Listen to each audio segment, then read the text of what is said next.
Si volvemos a gobernar esta región, que estamos convencidos que también lo haremos, no machacaremos a los ciudadanos de esta tierra, a los ciudadanos de Extremadura con impuestos, como sí está haciendo el señor Monago con el beneplácito de ese Gobierno bipartito que está ayudado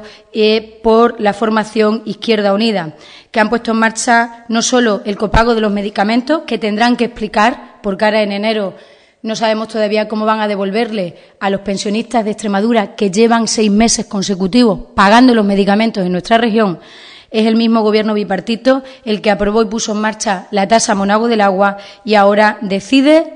que el impuesto bancario no lo paguen los bancos, tanto el Partido Popular como Izquierda Unida, y que lo paguen los ciudadanos. Desde luego, nosotros defenderemos los intereses de Extremadura y no estaremos sumisos a Madrid, como está haciendo el señor Monago, que, como ustedes saben, en los próximos días